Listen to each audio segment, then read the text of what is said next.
En el proceso de renegociación del Tratado de Libre Comercio es fundamental ver cuáles han sido las áreas de oportunidad que se han generado en el pasado. ¿Sabía usted que hay solamente 12 grandes conflictos a lo largo de todos estos más de 20 años de relación comercial? De eso y otros temas vamos a hablar con Luz María, quien es presidenta de la consultora LMM.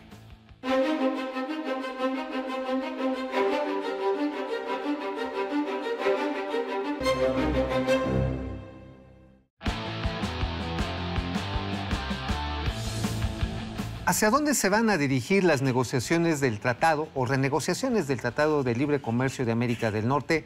Es un mar de temas que están en esta relación trilateral. Por eso tenemos aquí en la billetera a una auténtica experta, que no hay lugar del mundo en el que no haya estado involucrada en estos acuerdos que México ha ido construyendo a lo largo del tiempo. Luz María de la Mora, directora de LLM Consultores. Muchas gracias, Luzma, que estés con nosotros. Bienvenida. ¿Cómo estás, Luzma? Muy bien, muy contenta de estar con ustedes, gracias.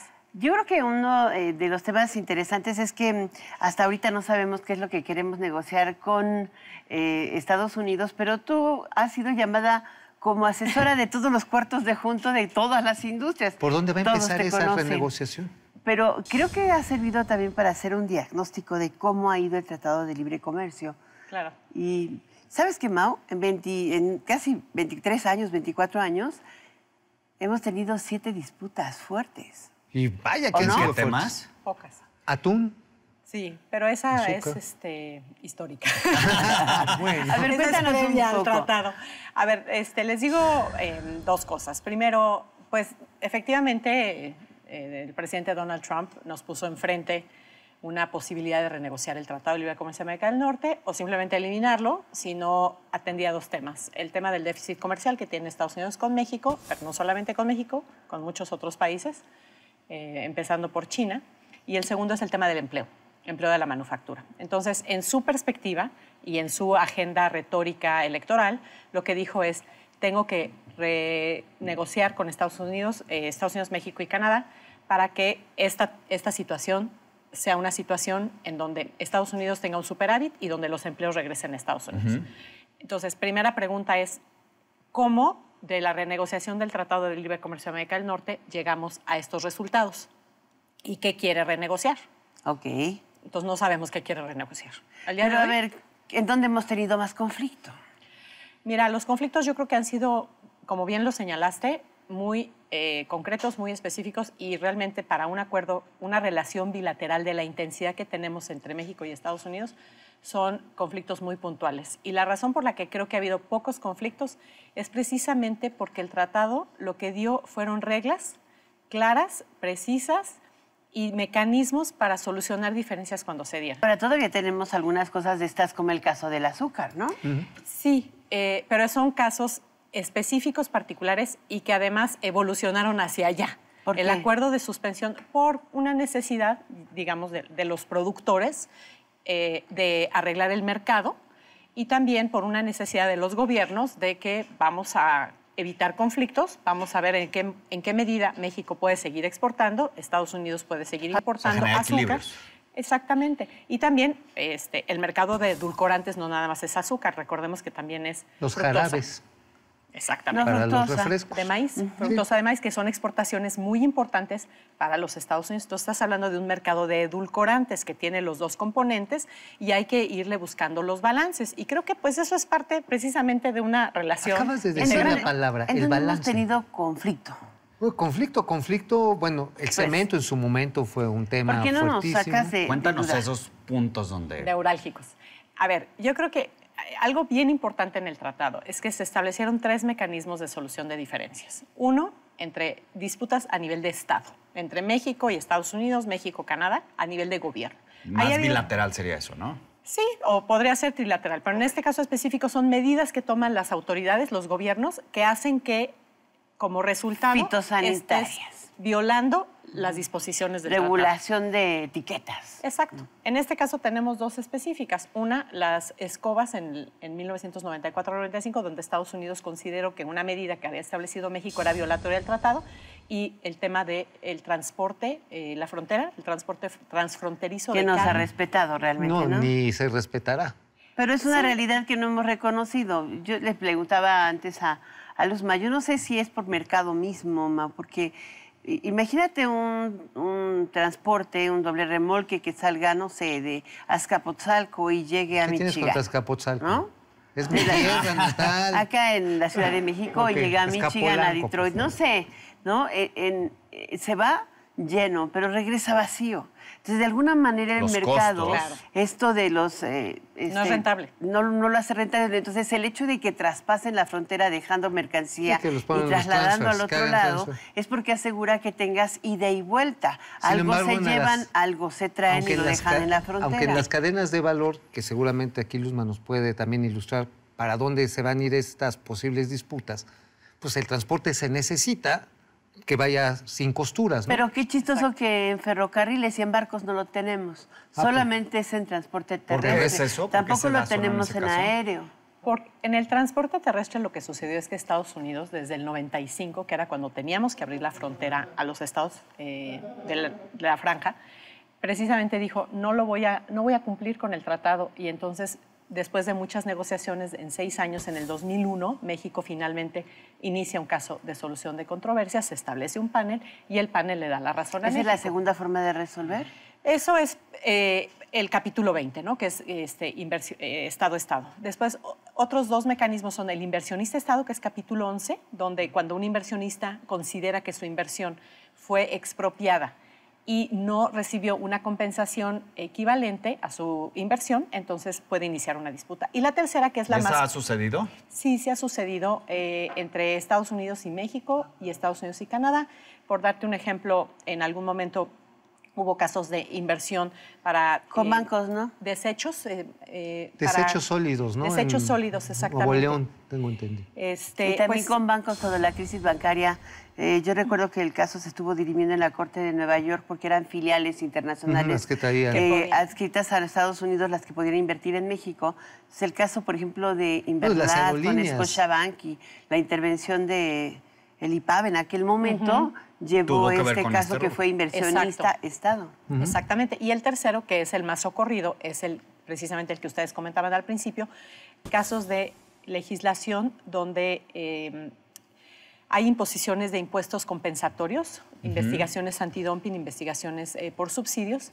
La autoridad en alguna de las partes impone una medida antidumping o una medida compensatoria y el privado, que se siente que es injusta la medida, entonces inicia un caso con el apoyo del gobierno para ver si se puede revertir la medida. Que y es ahí el caso del antidumping en Exactamente. el azúcar o la lámina. El cemento El también. cemento, el acero, En acero se Acero. usa muchísimo. planos y laminados y esas cosas. Creo que también ha habido corrugados. ahí algún tironeo, ¿no? Pero mucho. tenemos otros como, a ver si te acuerdas, de lo que tú dijiste, Dolphin Free, esto. Sí, los El atunes.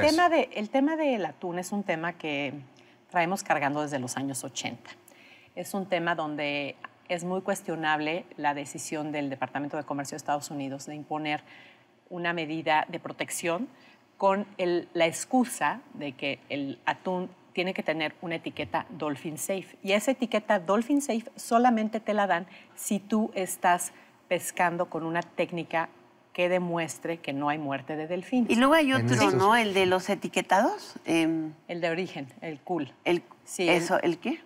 Se llama certificado de etiquetado de país de origen. Exacto. Cuéntanos, que lo ¿qué tienes es que eso? llevar en el supermercado y toda la comida debe tener Para esa llevar el etiqueta. seguimiento, México Exacto. y la Canadá le trazabilidad. ganaron a Estados Unidos en la OMC, ¿no? Así es, Se así fueron es. a panel. Sí, Y bueno, así en es. México Pero, está ¿verdad? No obligado sepáis. ahora. Todos Que no lo solitos. platique. Esa certificación sale en Estados Unidos con la idea de que el consumidor pueda tener información sobre de dónde sale la carne que se están comiendo. Claro. Entonces, es un tema de rastreabilidad y trazabilidad. Digamos, en esta escena en donde Trump dice que el Tratado de Libre Comercio ha sido injusto para Estados Unidos, refiriéndose al déficit del que hablabas, pues también hay otros rubros en los cuales pues, nos quedan a deber, ¿no? Mira, yo creo que este tema del déficit es algo muy delicado, muy relativo, y me parece que incluso analizar el comercio México, Estados Unidos, Canadá desde una perspectiva del déficit es una perspectiva completamente sesgada, Primitiva. incompleta. Primitiva. Exactamente, porque el comercio que se da entre Estados Unidos, México y Canadá es un comercio sobre todo intrafirma e intraindustria. ¿Qué significa intrafirma? Intrafirma entre empresas. Chrysler en Estados Unidos le compra a Chrysler México algunas flotillas para complementar su oferta y su demanda en los países, porque han visto que es lo más efectivo. ¿E intraindustria? Intraindustria quiere decir que los vehículos de Estados Unidos vienen a México y los vehículos de México van a Estados Unidos porque nosotros somos más eficientes en producir cierto tipo de vehículos más pequeños. Estados Unidos. Partes. Pero hay servicios que son binacionales. Por ejemplo, hablábamos en otro programa acerca de la nube de información, hablando de estos nuevos sectores que se va a entrar a negociar. La nube de información la administra, por ejemplo, una marca Gold, la administra... El cloud. El cloud. Tú contratas un servicio de cloud que no sabes dónde está el servidor. Exactamente. Exacto. Y entonces, finalmente, ¿dónde está y que tiene un alto el valor. problema del déficit? Ahí, ¿no? Nomás en la tarjeta de crédito para que guardes tus canciones cada vez en cualquiera de estas aplicaciones de cloud. ¿Cuánto te cuesta? Puede ser $1,000, ¿no? Claro. Sí, claro. ¿Y quién paga el impuesto? ¿Dónde se queda? Todo esto es lo que... Es que, ¿sabes qué? Es una visión mercantilista y aislacionista del comercio y de las inversiones. Y es una visión que realmente no responde en lo más mínimo a la realidad del comercio. Pero eso es una visión del siglo XVIII. ¿Y a qué responde entonces? ¿no? Pues mira, yo creo que electoralmente a Trump le funcionó el mensaje. Porque efectivamente en Estados Unidos hay problemas sociales, hay problemas de ingreso. La gente después de la crisis del 2008-2009 sufrió mucho como resultado de malas decisiones financieras en Estados Unidos. La gente perdió sus hipotecas, perdió sus casas, perdieron trabajos, perdieron muchas oportunidades. Fue dramático.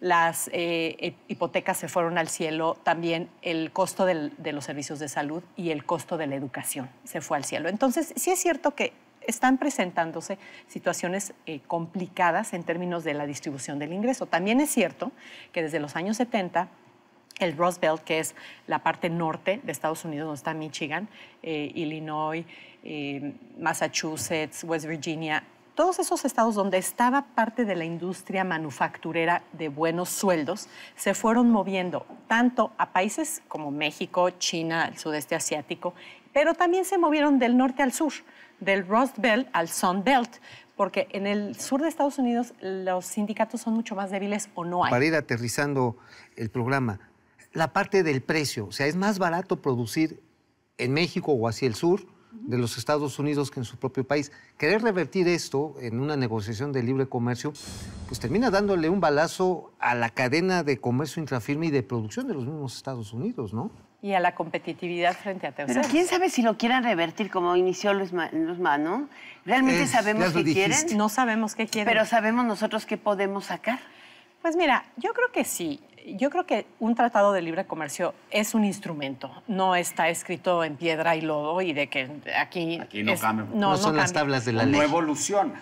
Yo creo que sí es cierto, desde mi punto de vista, no es jugar con el tratado. O sea, el tratado es un instrumento muy importante para nosotros, pero creo que hay margen para mejorar áreas o incluso para complementar áreas que no existían. Por darte un ejemplo, algo que le preocupa mucho a Estados Unidos, según tenemos entendido por lo que han dicho en declaraciones, en sus confirmaciones, el secretario Wilbur Ross, secretario de Comercio de Estados Unidos, es que quieren reglas de origen más estrictas. Las reglas de origen, claro que se pueden cambiar y se pueden perfeccionar. Ahora, ¿qué quiere decir esas reglas de origen más estrictas? Quiere decir que vamos a nada más consumir insumos y productos que se fabrican en Estados Unidos, México y Canadá. Que aquí un punto clave es que en las reglas de origen no estamos hablando de origen en México, Estados Unidos o Canadá de manera separada, claro, sino regionales, y eso hay que ponerlo sobre la agenda. Así es. Y yo creo que eso puede ser bueno en la medida en que no te ates demasiado las manos, porque también muchos de nuestros insumos en sectores como el automotriz o el electrónico tienen que venir de Asia Pacífico o de Europa o de cualquier otra parte, porque inevitablemente no podemos producir absolutamente todo, y menos cuando estás hablando de innovaciones, ¿no? Que esa es la parte, ahí nos quedamos, Innovación. ¿no? Es la tercera o el gran reto, que es el tema de innovación, y también hay que incorporarlo. Muchísimas gracias a Luz María de la Mora. Ella es experta, maestra del CIDE, maestra del Colmex, ha estado y trabajado en muchas áreas de la Secretaría de Comercio y además directora de LLM Consulting. Muchas gracias por estar en esta billetera. Muchas gracias, Gracias, Alicia. Luzma. Gracias a ustedes.